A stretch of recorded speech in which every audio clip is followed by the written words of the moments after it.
Assalamu alaikum and welcome. In this tutorial, we will discuss about nucleic acids. Nucleic acids DNA और RNA के बारे में हम पढ़ेंगे। न्यूक्लिक एसिड्स की डिस्कवरी की अगर हम बात करें तो ये सबसे पहले 1869 के अंदर एफ मैस्चर्स ने हमारे पास सबसे पहले इनको पस सेल के न्यूक्लियाई के अंदर हमारे पास डिस्कवर किया था। तो ये हमारे पास न्यूक्लियाई से डिस्कवर हुए थे और दूसरा इनके जो नेचर थी वो एसिडिक थी। न्यूक्लियाई से डिस्कवर हुए थे और एसिडिक नेचर की वजह से इनको नाम दिया गया न्यूक्लिक एसिड का। अगर इसकी टाइप्स की हम बात करें न्यूक्लिक एसिड की तो दो बुनियादी तौर पर न्यूक्लिक एसिड की टाइप है हमारे पास डीऑक्सी राइबो न्यूक्लिक एसिड और डीएनए, या फिर हमारे पास राइबो न्यूक्लिक एसिड और आरएनए हो सकती हैं। डीएनए की अगर हम बात करें तो डीएनए हमारे पास क्रोमोसोम का हिस्सा पाया जाता है जो कि हमारे पास न्यूक्लियाई के अंदर होता है और कुछ हमारे पास माइटोकॉन्ड्रिया के अंदर अपना डीएनए होता है। क्लोरोप्लास्ट के अंदर जो है हमारे पास डी होता है क्योंकि ये सिम्बायोटिक ऑर्गेनेलिज है हमारे पास और वैसी स्ट्रक्चर शो करती हैं जैसे एक प्रोकैरियोटिक ऑर्गेनिज्म का होता है। अगर आरएनए की हम बात करें तो ये ज़्यादातर हमारे पास न्यूक्लियोलस के अंदर बनता है और फिर राइबोसोमल आरएनए और राइबोसोम का भी हिस्सा होता है। साइटोसोल में भी कुछ पाया जाता है और कुछ दूसरे जो है सेल के पार्ट्स के अंदर हमारे पास आरएनए पाया जाता है। अगर हम बात करें तो ये हमारे पास न्यूक्लिक एसिड कम्प्लेक्स सब्सटेंसेस होते हैं और ये हमारे पास न्यूक्लियोटाइड पर मुश्तमिल होते हैं। डीएनए के अंदर जो हमारे पास न्यूक्लियोटाइड होता है इसके सब यूनिट जिस तरह अमीनो एसिड प्रोटीन के सब यूनिट होते हैं वैसे न्यूक्लियोटाइड इनके सब यूनिट्स होते हैं। डीएनए जैसे हमारे पास डीऑक्सीराइबो न्यूक्लिक एसिड्स में डीऑक्सीराइबो न्यूक्लियोटाइड हमारे पास पाया जाता है और आरएनए के अंदर हमारे पास राइबो न्यूक्लियोटाइड हमारे पास जो है वो पाया जाता है। तो आरएनए के अंदर हमारे पास राइबो न्यूक्लियोटाइड होता है। अगर इसकी बात करें हमारे न्यूक्लियोटाइड की हमारे पास ये तीन चीज़ों पर मुश्तमिल होता है। हमारे पास 3 सब यूनिट पर मुश्तमिल होता है। 5 कार्बन मोनोसक्राइड होती है जो पेंटोज शुगर जो हमारे पास आमतौर पर राइबोज होती है। आरएनए की अगर हम बात करें और डीएनए की अगर हम बात करें तो उसके अंदर हमारे पास डीऑक्सी राइबोज होती है और एक हमारे पास नाइट्रोजीनियस बेस होती है, प्यूरीन हो सकती है या पायरीमिडीन हो सकती है, सिंगल रिंग हो सकती है या डबल रिंग हो सकती है और तीसरा हमारे पास फास्फोरिक एसिड होता है। हमारे पास तीन चीज़ें कौन सी होती हैं हमारे पास पेंटोज शुगर, नाइट्रोजनियस बेस और फास्फोरिक एसिड्स। पेंटोज शुगर्स की बात करें तो राइबोज आरएनए के अंदर राइबोज होती है और डीऑक्सी राइबोज होती है डीएनए के अंदर। नाइट्रोजनियस बेसिस की अगर हम बात करें वो सिंगल रिंग्ड हो सकती हैं जिनको पायरीमिडीन कहते हैं और डबल रिंग प्यूरीन्स हो सकती हैं। पैरामिडीन हमारे पास साइटोसिन, थायामीन और यूरासिल होती हैं जिनको सी टी और यू के नाम से शो किया जाता है और प्यूरीन्स हमारे पास एडेनिन और गवानीन होती हैं जो ए और जी से शो किया जाता है जिनको। फास्फोरिक एसिड्स जो की अगर हम बात करें तो ये फास्फोरिक एसिड इसका तीसरा कंपोनेंट होता है। ये हमारे पास जो पेंटोज शुगर होता है उसके OH ग्रुप के साथ ये बॉन्ड बना देता है, एस्टर बॉन्ड। कौन सा बॉन्ड बनाता है? Ester bond. आगे न्यूक्लियोटाइड की अगर हम बात करें तो जो वो उसकी पोजीशन जो राइबोज पे अटैच होती है वो कार्बन नंबर 1 पे अटैच होता है।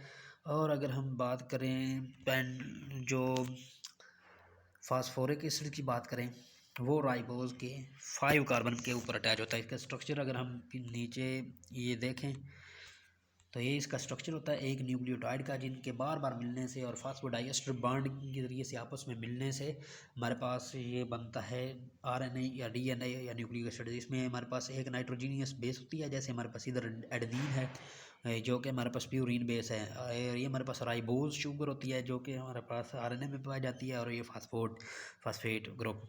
डीऑक्सी राइबोज में इधर जो कार्बन नंबर 2 होता है उससे में से जो है ऑक्सीजन जो है वो रिमूव कर दी जाती है तो ये हमारे पास डीऑक्सी राइबोज शुगर बन जाती है। ये हमारे पास कार्बन नंबर 1 पे हमारे पास नाइट्रोजीनियस बेस अटैच होती है इसके राइबोज के और कार्बन नंबर ये जो 5 होती है इसके ऊपर हमारे पास फास्फेट ग्रुप अटैच होता है। तो ये बेसिक स्ट्रक्चर होता है हमारे पास न्यूक्लियोटाइड का जिनके बार बार मिलने की वजह से हमारे पास वो बनता है न्यूक्लिक एसिड्स। हमारे पास ये जैसे एडेनिन है, एडेनिन के उसके साथ राइबोज और फास्फेट ग्रुप एक अटैच हो एडेनोसिन मोनोफास्फेट, 2 फास्फेट अटैच हो एडेनोसिन डाईफास्फेट, इनके दरमियान ये हाई एनर्जी बॉन्ड होगा एक। अगर हमारे पास एक और फास्फेट अटैच कर देंगे तो एडेनोसिन ट्राईफास्फेट, इनके अंदर हमारे पास एक और जो है हाई एनर्जी बॉन्ड जो है वो स्टोर हो जाएगा। मतलब एक ATP के अंदर 2 जो है हाई एनर्जी बॉन्ड वो होते हैं। इसी तरह अगर सिर्फ हमारे पास बेस हो, हमारे पास नाइट्रोजनस बेस हो और हमारे पास जो है पेंटोज शुगर हो, तो उनके मिलने से हमारे पास न्यूक्लियोसाइड बनता है। और जब फास्फेट अटैच हो जाता है उसको न्यूक्लियोटाइड कहते हैं। जैसे इन दोनों कंपोनेंट हमारे पास एडेनिन और राइबोज की अगर कम्बिनेशन की बात करें तो एडिनोसिन हमारे पास बनेगा। तो एडिनोसिन जो हमें होगा हमारे पास वो न्यूक्लियोसाइड होगा, इसके अंदर राइबोज अटैच होगी। आगे इसी तरह अगर हमारे पास उसके अंदर फास्फेट ग्रुप अटैच करेंगे तो हमारे पास वो न्यूक्लियोटाइड बन जाएगा। न्यूक्लियोटाइड जो है आरएनए के अंदर हमारे पास राइबोज शुगर होती है और डीएनए के अंदर हमारे पास डीऑक्सी राइबोज शुगर होती है। क्योंकि ऑक्सीजन जो है कार्बन नंबर 2 से OH में से ऑक्सीजन रिमूव होता है और सिर्फ कार्बन नंबर 2 पे हमारे पास हाइड्रोजन ही अटैच होते हैं ऊपर और नीचे। और इसकी अगर हम बात करें न्यूक्लियोटाइड की एग्जांपल की तो एटीपी जो हमने पहले ही पढ़ ली है वो भी इसकी एग्जांपल है। एक डीएनए की अगर हम बात करें तो डीएनए हमारे पास क्या होता है, हेरिडिटरी मटेरियल होता है। ये सारी एक्टिविटीज़ को लाइफ को कंट्रोल कर रहा होता है, क्योंकि इसी से हमारे पास इसी के जो न्यूक्लियोटाइड का कंपोनेंट होते हैं वो न्यूक्लियोटाइड का जो प्रॉपर सीक्वेंस होता है उसी से हमारे पास जो है वो आरएनए बनता है और आरएनए से आगे हमारे पास प्रोटीन बनती हैं और प्रोटीन हमारी ज़िंदगी के तमाम अफ़आल मुख्तलिफ़ किस्म के फंक्शंस परफॉर्म कर रही होती हैं। तो हमारे पास न्यूक्लियोटाइड्स जो है हमारे पास के अंदर 3 तरह के न्यूक्लियोटाइड डीएनए के अंदर होते हैं। डी एडिनोसिन मोनोफॉस्फेट हो सकता है, ये nucleotide D guanosine monophosphate, D cytidine monophosphate और D thymidine monophosphate, D for deoxy. आगे दी न्यूक्लियोटाइड जो है हमारे पास एक दूसरे के साथ ये आगे बॉन्ड बनाते हैं, फास्फोडाइएस्टर बॉन्ड बनाते हैं और इनका अंदर हमारे पास स्पेसिफिक सीक्वेंस होता है और ये लॉन्ग चेन हमारे पास इसकी बन जाती है, जिस तरह प्रोटीन की लॉन्ग चेन हमारे पास बन जाती है।